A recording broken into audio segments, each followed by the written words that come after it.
are Hi, you? good. How are you?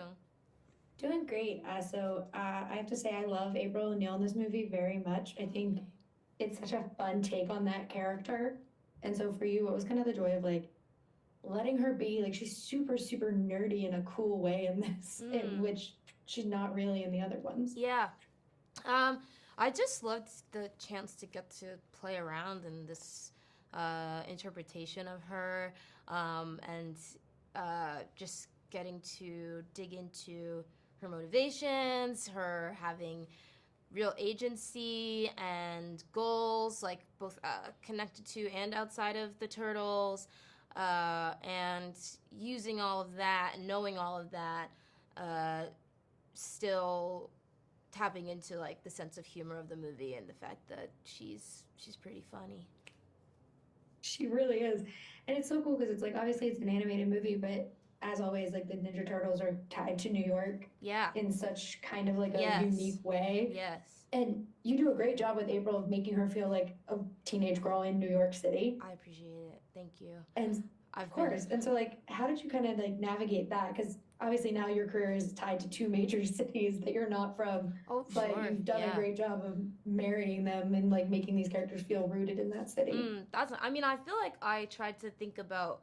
Well, like I feel like a huge part of April is like me remembering who I was when I was in high school, but also who I was when I first moved to New York and I was 17 and I was very anxious. I was meeting a lot of uh, my friends who were New Yorkers and who were teenagers and who I was like, you seem cool. Why don't I seem cool? So yeah, I don't know. I just tried to think of those things and um, I have a friend who doesn't know this, but I listened to her and I was like, okay, sometimes maybe I'll like ask you, like, we'll like send voice notes to each other before I go in for a record, just so I can like make sure I have that voice right in my head.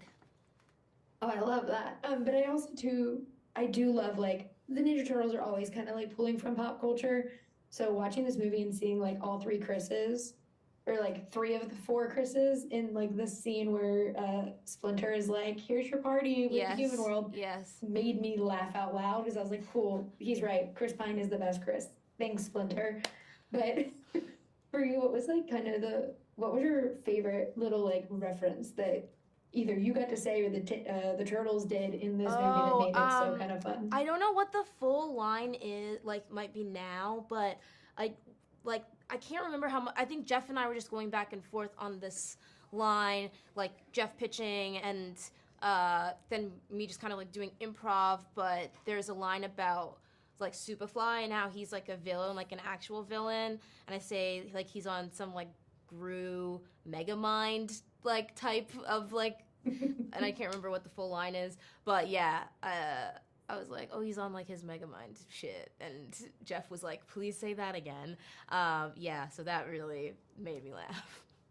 When it's so much fun too, because like when you get into all of the other mutants, like I'm obsessed with the salamander. And was Yes, it Paul Rudd that Mondo was voicing Gecko. the? Yes, is Paul Rudd. Yes. Because it was a fun game of who is playing who as I was Yeah. watching this movie. Um, but I love all of them and kind of like their weird dynamic. But I love that April just kind of accepts like, oh yeah, there's animals talking to me now. I guess Yeah. I've got to go. I'm a reporter. I have to figure it out. And so what for you was like the moment where you're like, April's cool. April gets it. Like she doesn't care. She just knows she has to go find the story she I needs. mean, when she meets Splinter and it's like a giant man rat, and she's just like, okay, let's keep pushing. I need to see where this ends. I love Splinter so much in this movie. The I was best. just like, Jackie Chan as Splinter is the best casting It's choice I've ever perfect. seen. It's perfect. Yeah, it's everything about this movie. I was like, I texted my brother as soon as I got out. I'm 31, he's 42, and we're like, the Teenage Mutant Ninja Turtle movie rules, dude. But it has that relevance. Like, there's like, Oh, thanks. I used to have a Donatello shirt. Like, it, we all kind of Yeah, have yeah. our thing. And for you, so what was like your tie to this? Like, was this your first entry into the Ninja Turtles, or were you like a fan prior? Well, I feel I had a skateboard when I was a kid, and the deck was a Michelangelo deck. So I've got some fandom in me for sure. There's a history. Oh, I love a Michelangelo deck. I think that's fun. Listen, we still got it. When April though, her whole storyline is tied to all four of the turtles, but is also like very much like you can see that Leo has a crush on her. And when you are kind of like dealing with like the April who famously has relationships within the history of this, but is also like now just meeting them for the first time in this movie. Did you guys kind of like map out where her feelings were with like Leo and the rest of the turtles, or was it just kind of like an organic process with the script? I think it was more of an organic process with the script because the way that animation works often is that there's just always changes, and as the art comes in and the vocal performances come in and they meet and edits are made, the script naturally changes as well. So I think we just more followed it as it was happening. Yeah, and also too, like April's character design is cool. I was about to say cool as shit, but I'm gonna say it anyway. It's really cool, kind of like seeing this New Yorker girl in like her denim jacket riding around on a scooter. I know obviously character designs kind of already come fully formed, but did you have any say in kind of how she was going to look, or did that just kind of inform what you were doing? It more was something that, well, I think I did see maybe the design before things started, I think. Yes, but anyway, all to say that it more informed the performance, I think, but also just like knowing who she was just like helpful for me, I guess. But yeah, it more, I didn't have any thoughts or notes. I think even if they drew something crazy, I would be so excited by it. So it's like, hey, thanks. She can have 8 legs. That's truly, fine. I see that. I see that for the character now. Yeah, that actually tracks. When too, like I love obviously like I just finished streaming The Bear season 2. I'm obsessed with that show. Oh, thanks. Can't wait for Bottoms. Like you have such a kind of wide range in your career already. And all of these characters though tend to be more outspoken and will say what they think, even though like they're in a situation where there's a million things kind of happening at once.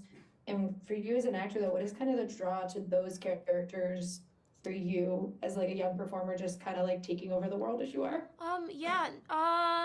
That's interesting. I never thought about things that way. I don't know if I totally see Josie that way. I feel like Josie compulsively does not say what she's thinking, and then that kind of pressure cooker explodes. But anyway, that's for a movie that is not this movie. It hasn't come out yet. But for me as a performer, I think I just always want to try different things and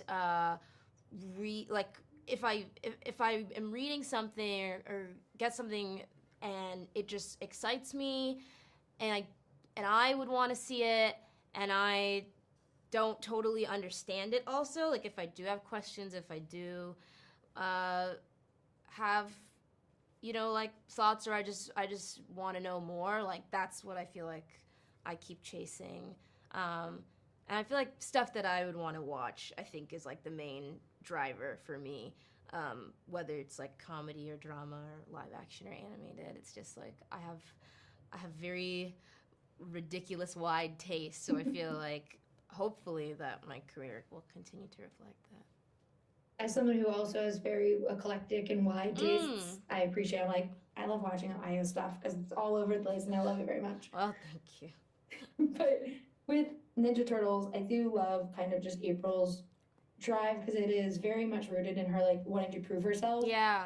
In a way that's like she felt embarrassed. Everyone made fun of her, and instead of just kind of shutting down, she was like, "No, I'm gonna prove I can do the thing everyone has made fun of me for."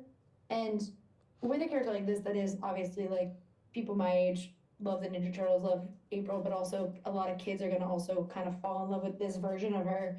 What was important for you to about making that kind of very apparent that it wasn't her giving up and letting people make fun of her, like it was her trying to make a different name for herself? Yeah, I mean, I think that's all just really was in the script and was really in the intention of the filmmakers, of Jeff, of Seth, like making sure that her journey, and that's something that kind of developed as we were doing recording, which was really exciting for me, but making sure that her journey sort of mirrors the Turtles in the sense of perseverance and also of like self-acceptance and like believing in yourself and knowing that you can't do anything alone. Like you need friends around you who also believe in you and also want to help you through tough moments. Yeah, and her, like I love the relationship of April and the turtles in this movie. I think it's so fun, Very sweet. especially like when they just leave her in the sewer to go talk to her, and she's just like, okay. Yeah, but that's friendship sometimes, unfortunately. You stay in the Yeah, you stay you're in the good. sewer. You're good out here.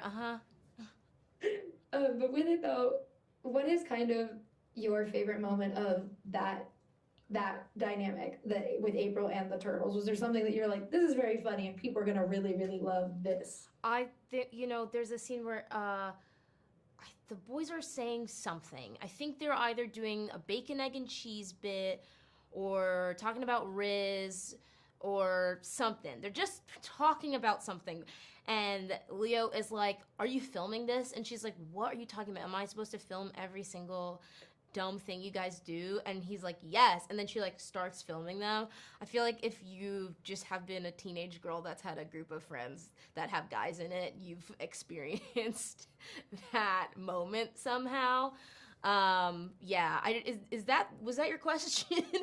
Yeah, no, that's perfect because it is that leads into my next one. My next quick question is like, the filming stuff is so funny because it's clearly like April's like, this is great, I'm gonna get good stuff, and then it is them just like kind of not doing anything. They're just turtles trying to fight people. Yeah.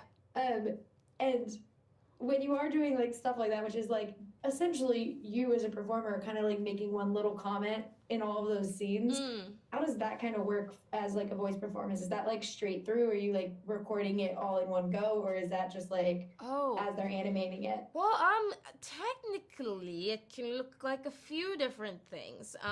It depends on what stage of the animation it's in. Sometimes you're starting and it's like scratch. Sometimes it's like further in, stuff is animated, but they want to see what they can add because they know the moment's missing something. Sometimes, you just do it straight through and can ad-lib because nothing's recorded yet. Or sometimes, Jeff is like, hi, the boys did this and it really made me laugh. What would you like to say over it? Yeah. Oh, that's fun. But for a last question, obviously though, like I said earlier, this movie means a lot to kind of everyone who knew the Ninja Turtles and is the movie that a new generation of Ninja Turtle fans are going to see. What do you hope audiences take away when they get to see Mutant Mayhem? Oh man, I hope they just have a good time. I hope they have fun. The movie really, I think makes me laugh and I think looks very beautiful and cool. And so I hope people just go and have a good time and see it with your squad, Yeah, I'm obsessed with this movie. Like I saw it and instantly was like, why is it August? I want my brother to see this movie now. Thank you. Me and my older brother. Perfect. Thank you so much for talking with me today. I really appreciate it. Yeah, you too. And I can't wait for people to see it. Thank you. Have a good one. Bye, have a good one.